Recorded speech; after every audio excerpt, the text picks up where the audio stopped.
We're live. We're back. Couple week break, Chase. It's been a while. It's weird to think our last podcast was with Justin Young.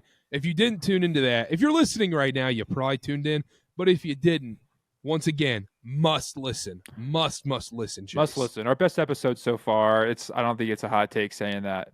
Justin was incredible, and we asked him every question we could think of, and he gave incredible answers. So go listen to it again. If you go listen to it again. You good. Probably forgot some things. Yeah, but I can't believe I'm 15 pounds heavier since the last time we recorded. The holidays have not been good to my waistline, Karter. That's expected.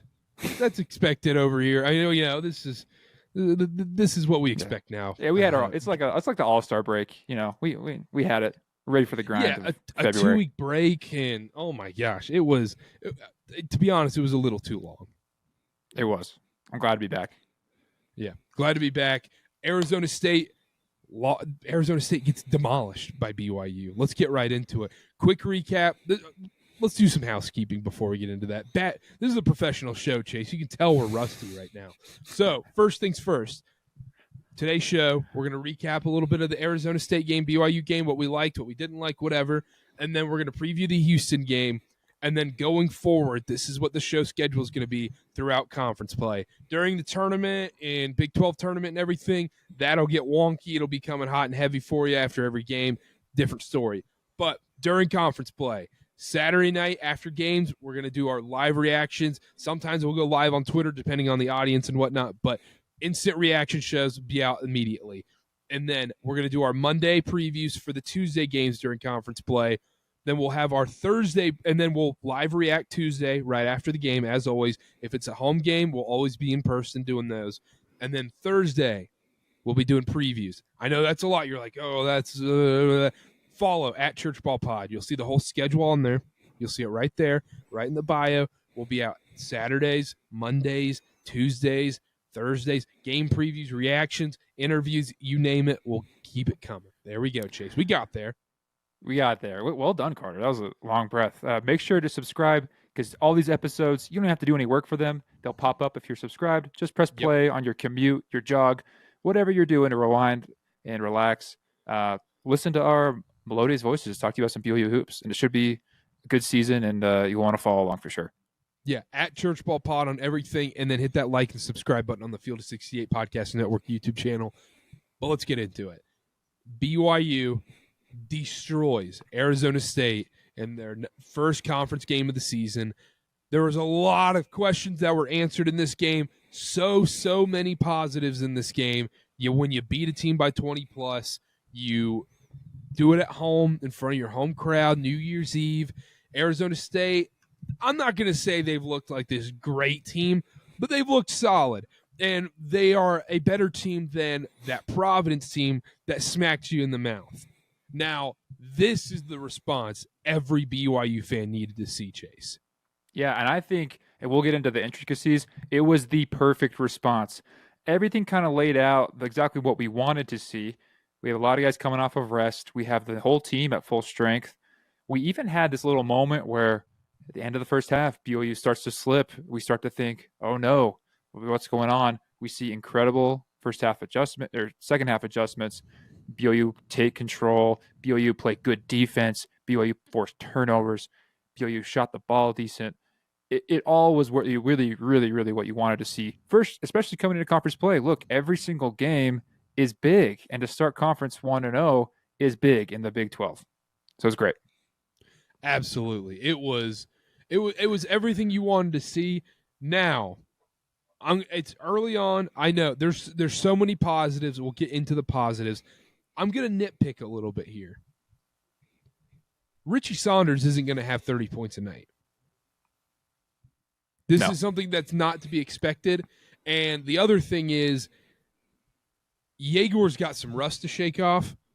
And I wish he would have gotten maybe one more game under his belt. Had 2 games under his belt before going into a game like on the road at Houston against a super physical Kelvin Sampson coach team. He looked very rusty, very shaky in that game on Saturday against Arizona State. There's no doubt about that. But it didn't matter in the end because Richie was just nailing shots and the ball is moving really well. Giving up only 56 points this year. I mean, these random nobody teams have put up more than 56 points this year, Chase. Yeah, it was a good defensive performance all the way around. I think people were really getting upset about switch and peel, and even on this podcast, we're talking about, oh man, I don't know if this is the right scheme. I think what's impressed me the most about Kevin Young and these players responding, the scheme hasn't switched, the execution has, and they've really, really nailed down that defense and how to cover it. Well, I think it all goes back to that Providence game where they had, Kevin Young mentioned a few practices where they had to kind of look themselves in the mirror, figure things out, and you could really see that they did. And holding a team like Arizona State 56 on really, I mean, these shooting numbers, right, for Arizona State, 36% from the field, only 20% from three. Amazing. It's what you had to see from this BYU team, and they did it. To talk about the Richie point that you made, incredible game from Richie. I think it's always good to know he's capable of something like that. He obviously shot amazing, and he continued to do Richie things. You also had if not his worst game, his second worst game of the season from Yegor, and I'm not going to judge him. It's because of injuries and coming back. He played bad. I wouldn't say bad. He just didn't play his best, and it wasn't great. So you can kind of balance those things out. You won't expect 30 from Richie every night, but you also expect Yegor to have a bigger impact, find his shot, which he hasn't been able to do over the past month or so. We watched him play in this non-conference schedule. So balancing things out here, I think overall, this is what should have happened. BYU is a 20-point better team than Arizona State. They handled it at home. And from what I heard, what's that? They're a 20-point team, 20-point better team? 20 is Arizona State. They just beat them by 20. Yeah, I mean that's fair. I would say they should be a double-digit favorite. I think they proved just how good they are, and I think that showed. From what we heard, Karter, the atmosphere was pretty good. Being the conference play seemed to ramp up the fans a little bit, even though it was New Year's Eve. I know. I'm excited to get there on Tuesday night against Texas Tech. We'll finally get to see students are back in Provo, and we'll get the full Marriott experience in conference play under Kevin Young and everything. But apparently, New Year's Eve and Arizona State, people showed out, and it sounded great on TV, and obviously they responded on the court as well. With the Richie Saunders point, going into that a little bit, Justin Young mentioned it multiple times in our interview. Kevin Young has mentioned it a ton of times in press conferences and whatnot. Do you see Richie being an NBA glue guy? Because I'll be honest with you, a year ago or so, last season, I would have said, you're out of your mind. Right. Is there a catch-and-shoot role for him in the NBA? It's a great and a valid question with the way he's been playing. And again, what we've heard, even from Justin Young, that NBA teams have inquired about him and who he is as a player. I want to say yes. I really do, because I love him, and obviously we're BYU homers. This is a BYU podcast. I don't see his form being able to translate to the NBA. I think it takes too long to get off. And I need to see him being able to handle the ball, to run a pick and roll, to be able to be in that scenario. I think that's how he. So in defense of Richie, I think that's how he makes the league, is not having to ever do that kind of stuff. Just purely running off screens and just being an elite shooter and just literal 3-and-D. I can see that happening because his defense is what makes up. Because look, Richie's not the best shooter in the country. There's dozens of guys who can stroke it better than him, but it is that defense and that hustle that makes up for maybe being as lights out as some other guys. Will it translate to the NBA? I don't know. Will he get a shot on some G League teams to see what, show them what's up? I think absolutely. And I'm excited to see him do it, because he's the kind of guy who's taken advantage of every opportunity he's been given over the last 4 years, risen to every occasion. And now he's become a true leader on this team, where when they needed him and in the first game of conference play, he took over. It was all him. Yeah, that's fair. That's fair. I've seen his progression has been unbelievable, and I've seen so much from him that I like. So I don't want to rule out any possibility with him. To be honest, I still think there's a long way to go, and it's going to be tough for him to make it in the league. But the fact that this is even a conversation, we talked about it last season. Imagine someone telling you last March that, hey, you know what? Like Richie could mess around with the NBA, and you've been like, really? Like, it's not. I mean, at minimum, a G League guy too. He'll get looks. He'll get workouts. And the thing about Richie is, from what we've heard, he's coming back next year. Now, if this season continues to trend the way it's going, who knows what happens? We can't make predictions about that. But if he does stay, he'll be playing with the number 1 overall pick in the very next draft. He'll have scouts eyes on him at all times, and he'll have an amazing counterpiece to play off of and start to figure out even more what pro ball looks like and develop his game more. So who knows? Even next year, again, like we said, his trajectory keeps going up. We could see it happen. But what I'm just so happy about is watching him play on Tuesday night. The things that he did, the ovation he got, it makes you feel Richie's a guy who's been here for a long time. He gives his heart and soul to BYU basketball. He's been through some poor seasons, right? And then he's been through some great ones. And it's just great to see him get his and new career high of 30. 30, I don't think people realize, because we watch NBA, we see 30, we're like, okay, like some guys average that. 30 in college basketball is a lot. Is a ton. I would compare it to like 40 or even like 45 in the NBA. It's like one that you look at and you're like, oh, dang, this guy had a night. He was hitting everything. So for Richie to have that was really impressive, and I'm really happy for him. And to do it against Arizona State. It's not like he was doing it against, whatever school that BYU paid a lot of money to play a home game against. Yeah, for sure. I didn't want to name call a school, so I was, insurance companies. Yeah, Pacific Life. Last thing about the Arizona State BYU game, I'm just going to reiterate that I was very impressed with the response once again. It's exactly what you wanted to see, because it's tough, because after the Providence game, they play Fresno, Wyoming, and whatnot, and you go, okay, that's great. And on Florida A&M, you go, that's great. They look solid. They won the games easily, but the couple times they've gone against tougher competition this year, it hasn't really gone the way we thought it would, and it blew up in their face a little bit. And seeing this is so good. I can't emphasize that enough. The next test, and we'll get into it after we take a break here in a bit, is can you do it on the road? And that's going to be the difference here, is we've seen them on a neutral court. They went toe-to-toe with Ole Miss. Couple calls go different way, shot goes in, whatever. That's a toss-up 50-50 game, whatever. But Providence, in briefly talking about the Houston game, they can't get punched in the mouth. And Houston is a team that can punch you in the mouth and kill you early, and then you're done. You can be down 20-6 early on in the first half, and you're playing scramble mode and shooting threes and getting out of your comfort zone against an elite defensive team like Houston. That's kind of what I'm worried about going forward, and that's what I'm looking at. But this Arizona State win was so positive. So positive. I think the biggest positive for me that I haven't mentioned yet, the whole narrative, the beginning of the season, and throughout all of non-conference, was BYU's good when number 3 is on the floor. They only really looked good with Yegor, right? And we were like, offense is a problem without him. They really don't know what they're doing. This game proved, not that they don't need him, because he still is the best player and an essential part, but even on his off nights, even Dallin Hall didn't have the most amazing of nights, only scoring 3, didn't contribute in that effort. Without their best guys having their best nights, they still figured it out and took a team to the woodshed in conference play. That was the biggest story to me, because we were having conversations like, if they don't have Yegor, like, they're minus in all those minutes, and you have to survive those.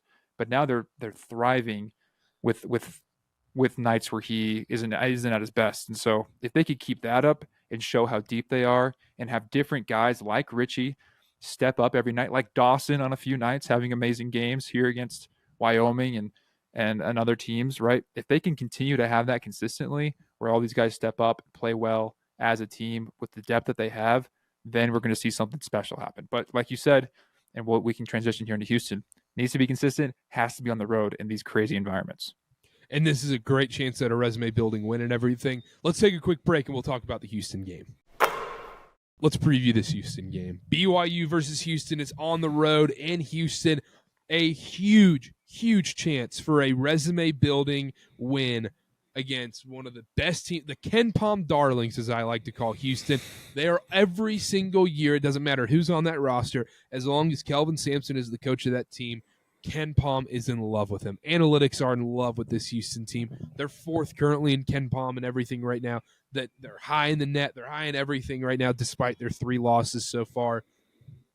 Before we start talking about this game, Chase, let's play a little guess the lines. Whose line is it anyways?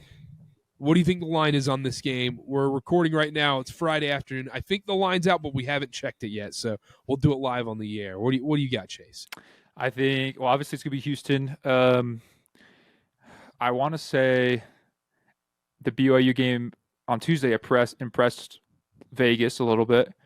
To tease it down a little bit, I'm going to say Houston is favored by 8.5. 8.5. Okay, I was going to go 6.5. So let me. I should have had this pulled up beforehand, but I didn't want to see it. So we're doing it live. You know, we're not cheating on here. Yeah, we're not cheating. But even talking about this game, though, I mean, I'll pull this up in a second and get stats department on it. But talking about this game, BYU's currently 34th in Ken Palm, Houston 4th, and this is the type of win if you can get on the road that separates what the potential is of this team. This is a type of win that elite teams can go get.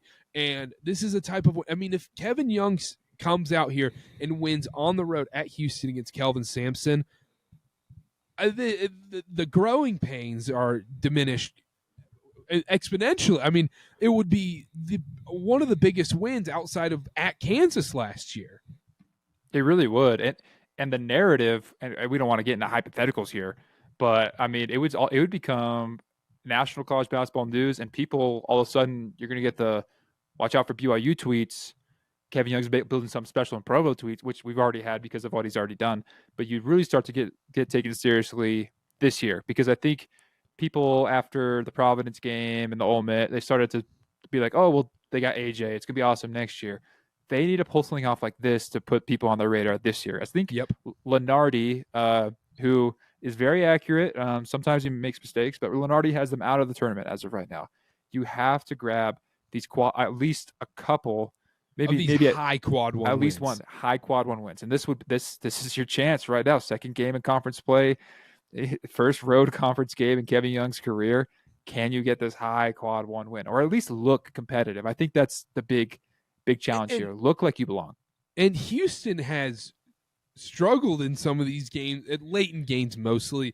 They've lost 3 close ones, but their 3 biggest tests, they've also failed. They went to overtime in 2 of those. And to be honest, I don't know how they blew that Auburn game, but they lost to Auburn still. And Auburn's probably the second best team in the country, in my opinion. But this is a beatable Houston team. When we talk about last year's Houston team, I think they were really, really special.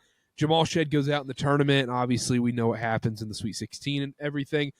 I don't think people realize how big of a key he was to that team last season, because even when we went to the game last year in Provo, you could see, I mean, he had the command of the offense. He was dominant on defense as a guard. And LJ Cryer is no joke. He's a phenomenal scorer. He can get exposed on defense, though. He can. And this Houston team is smaller. And they don't have that All-American level player this season without Jamal Shed there. Like Uzon and, Sharp and these guys, they're really solid. Cryer, really solid guys, but they're not that level. I think this Houston team's actually really beatable. And I really, really think BYU can have success in this game, Chase. Yeah, I mean, Houston's shown they're beatable in a few games earlier this season. Obviously dropping that one early to, I believe it was. I just got the line. Gonzaga. I did look it up too. Dropping the game to Auburn and San Diego State there in overtime. They've shown it. You mentioned the size. I think that's a big story here. You have 6'7" Yegor Demon taking the ball up against LJ Cryer. I don't know if that's the exact matchup they'll go with, but that's the point guard difference here. It's very different styles of play. But Houston they're small but mighty, and the things that make them so well and make them analytic darlings are the way they play defense, they rebound the ball, and they can shoot. They push on the tempo. I think they do all these things that you expect in the Big 12 and in a Kelvin Sampson coach team. So with BYU, you're going to have to show your toughness here, show your length, show your size on an undersized Houston team who is not going to be pushed around, especially at home, especially with what's, now conference play and these games that matter. So it's going to be a litmus test for, I think, the toughness of this team, because you got punched in the mouth to Providence. This is going to be another crazy road environment. You're playing one of the toughest coaches who demands excellence and all the intangibles and all the fundamentals. Mm-hmm. Can you keep up? Can you show up and be that type of team and show you belong? And the hope for BYU fans is that Providence game will end up by the end of the season being the best thing that happened to this team, where they got punched in the mouth and they said, all right, we're not going to get out physicaled in the game anymore this season. Chase, I saw the line. I'm seeing 11.5 for Houston. I can confirm. Yeah, 11.5 is actually a lot more than I thought. I mean, obviously, we already guessed. Look, and people are going to say, you're biased, and all this stuff. Absolutely, I'm biased. I'm not going to disagree with that. I watch a sickening amount of college basketball, Chase. You know me. I'm not just watching BYU. I watch everything. 11.5 is too many points in this spot. The Cougars will be. I will be taking BYU plus 11.5. Sources can confirm Carter Bond will be taking BYU 11.5. We will be taking BYU plus 11.5 here. That is way too many points against this Houston team. Can blow the doors open, but there's some things I like about BYU in this spot. And let's talk about some of the keys to this game going into it. Number one, and we talked about this, but it's that important. There's a reason cliches are a thing, because they actually matter. Number one, the physicality of this game. That is the number one thing I'm looking for, is if BYU's ball handlers can handle the pressure that Houston puts on them. Can Dallin Hall, can Yegor respond and be able to run the offense and get into their flow of things against this Houston defense that likes to pressure you and get you uncomfortable. That is number one. Number two, Houston's an undersized team, like I mentioned before.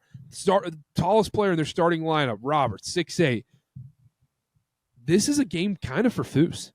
Foose does well against these undersized teams where he's not having to go against big, athletic 7-footers. When he can get his butt down and get that little baby hook he gets every time, that's going to be there in this game. I like Foose in this game, but the player I need to see step up in a major way in this game, Chase, is Cannon Catchings. I'm watching him with a magnifying glass in this one, because he's going to have the biggest mismatch on the floor. Likely his matchup is going to be around 6'5", 6'6" in the spot. He's going to have the height advantage. I want to see him take advantage of that. He's 6'9". He's super lanky. He can shoot. He can score at all three levels. This is a game where he can take his NBA draft stock that has declined a little bit so far this season, and he can jump himself right back up into that late lottery, end of mid-first round area right there. And he's got the right matchups. He's just got to hit those shots in this game. I think that's a great point. And likely, like you said, his matchup, he'll be taller than and probably quicker than. Like we said, Houston runs small, but they're physical. Thicker. They're brute. Yeah, they're more that style of basketball. So he should be theoretically be able to get to the basket, use his speed and length, have his advantage there. That's a great point. I think a big key to this game as well, talking about Foose, other big guys, even Keita, I think you're going to have to figure out pretty early on who is going to be playing this game. He's going to try Keita starting, and then he's going to go Foose, and he tends to stick with whichever one's working. Both of those guys could have good big games, and you need to rebound the basketball. Again, you have all the advantage in height. You cannot let Houston get extra buckets. You can't let them have these extra chances, and you got to be able to create some extra chances of your own. Houston's only allowing 54 points a game. I'm telling you right now, 54 points isn't going to cut it for BYU in this game. You have to be able to score 60. To score, buckets. I think at the end of the day, it's going to be a physical, probably low-scoring slugfest, but you still got to get the ball in the basket. You can't below that 60 mark. So rebounding is going to be huge to get those extra chances and to keep Houston off the glass, because Houston will make you pay. They will hit shots in your face from all three levels. They love mid-range game, especially Cryer, who's going to be in a lot of pick-and-roll situations, probably being matched up one-on-one with Richie is my guess, and then Dallin in spots. I don't see them putting Yegor in front of him. No, they're gonna try and hide out Yegor so he doesn't get into foul trouble. To be honest, and Yeah. I think we're gonna see another one of those situations where he throws Kevin Young throws a random 1-3-1 zone or some random matchup zone in this spot to throw Houston off a little bit, because obviously Houston does have the advantage in the physicality part of things, and a lot of this game is going to come down to how it's officiated, and then how do you coach around that officiating. Like we saw that in the Ole Miss game when it's soft and it's ticky-tack, and Ole Miss took advantage of that, and credit to them. And Houston, if it's ticky-tack and they're calling stuff, I actually think that goes in BYU's favor in this one, because Houston's super, super physical. Yeah, BYU just needs to not be afraid to go to the basket, because they've settled for shots this season, and the biggest culprits have been Yegor Demon and Cannon Catchings. Yegor, especially lately, has been forcing these mid-range shots or three-pointers that aren't exactly his game. And Cannon, that's kind of where he feels comfortable. We really need to see every single guy here take Houston to the hoop. And that just creates, as you know, in basketball, that creates these opportunities at the three-point line for guys like Trevor Nell or Dawson Baker to really fit in this game as, undersized, less athletic guards. That's where their sweet spot's going to be. So being able to play inside with these big boys is going to be the story of the game. We're really going to know what happens based on that fact right there. Absolutely. And you look at it, and it's an interesting point, because going forward, I feel like we're going to get to a point where we're like, okay, one of Dawson, Trevin, or Cannon has to be lights out, or Richie has to be lights out from three for BYU to win these Big 12 games going forward. Yeah, you still got to hit threes, and BYU takes plenty of them. And even that Arizona State game, they only shot 31%, which ended up being good enough. So they had to hit him. They had to hit him Saturday as well. I mean, that's the name of the game. Yeah, you look at the 11.5-point spread here, and it looks daunting. And obviously, going on the road playing against Kelvin Sampson in Houston is a daunting task. I think that's a bad number, man. But maybe I'm a BYU fan. And I can't. Yeah, maybe I just can't pick. Who knows? The other thing I wanted to mention was, look, I'm not better. I don't know basketball more than Kevin Young and these guys. I'm not going to assume I do. The one thing it is clear and evident in these games is that Yegor Demon, there's got to be someone giving him a screen every time he has the ball. There cannot be ISO one-on-one action with him. It's got to be very minimal if there is, because the dude is just so elite when he works in the pick and roll and pick and pop. But it's tough for him to get by these guys. So in this Houston game, I don't want to see him try and do the one-on-one stuff at all. Like, let's go back to the basics. Let's get this open. This isn't a time to showcase yourself in this NBA draft stock way. This is, let's get the best bucket possible in these kind of games. Yeah, they really could. We keep talking about the undersizing of Houston. The Kaba lob could be there all night, or the Foos post up could be there all night. So that all starts with the pick and roll. Even the Foos post up starts with him up at the top of the key, getting the screen action, and then pinning when they swing it. So I got no doubt in my mind Kevin Young and the staff have been talking about this game for a long time. I think they've circled it. I think guys like Richie, Dallin, Trevin remember how close they were last season when Houston was ranked. Were they were in the top three. Were they two? They might have been two in that game. Yeah, and Cryer went off at the end. Cryer had an amazing ending, and BYU had they had to look at three to take the lead late and didn't knock it down. But and if I remember that game correctly, I didn't go back and watch it for this. I did look at the box score, but I don't remember BYU playing that well in that game, and they were still in it. It's true. BYU had last year when they were in Provo, and I think this year's not going to be any different. We saw it. They just have an extra boost that keeps them and helps them separate away from teams in games. And like we said, now you're alone. Now you're in the wilderness by yourself. You got to rally together as a team in a hostile environment and take a dub. I do believe the last time BYU played in Houston, though, they did win. I believe it was if you help me out here, a TJ Haas game-winning bucket in front of Dave Rose in the Phi Slamma Jam. That's true. Yeah, I think that did happen. You never know, Karter. Good memories there. Good memories. Score prediction for the game. Let me hear it. I think it's a slugger. I have to pick BYU. I think they win 67-63. I think some free throws put it away at the end there. I think it's a low scoring affair, but in the end, BYU pulls away. I really think they do. I think BYU covers the number, but I'm still going to pick Houston in this spot. I'm getting trashed on. I mean, Dude, you suck. Yeah, sure. Boo. Homies, I suck. Whatever. Just kidding. I think Houston wins this in a really close one. I also think it's a slugfest too. I'm going 64-63 Houston.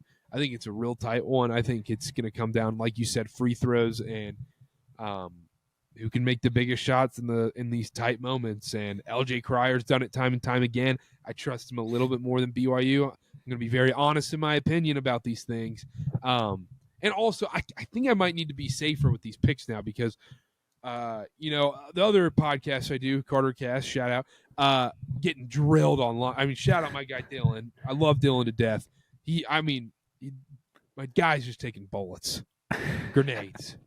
He's getting destroyed. I mean, he's like that meme where like the soldier standing over the child. He's just taking shots.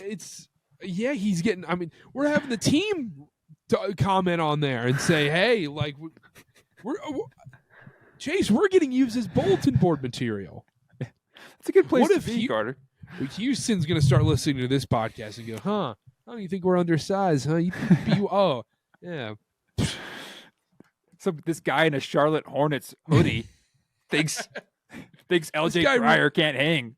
This guy roots on for the saddest sports city in professional sports. Holy crap! Anything else before we go? No, actually, no. Excited to be back. We're gonna be grinding this podcast, guys. You're going to be along for the journey. It's gonna be incredible stuff. Cannot wait. Hit that subscribe button, hit that like button, hit that follow button, rate, review, you name it, do it. Check it out. Check us out on everything at Church Ball Pod. Check out all the other Field of 68 stuff going on Field of 68 After Dark. Obviously, you guys know Jeff Goodman and John Fanta and Rob Doster and all those guys. They do awesome work. Check that out over there. BetMGM, Field of 68 Podcast Network. All the other, if you are a fan of another team, they probably have your team podcast on there. Check it out as well. Make sure to subscribe at Church Ball Pod on everything. Don't forget. And we'll see y'all Saturday night. Hopefully.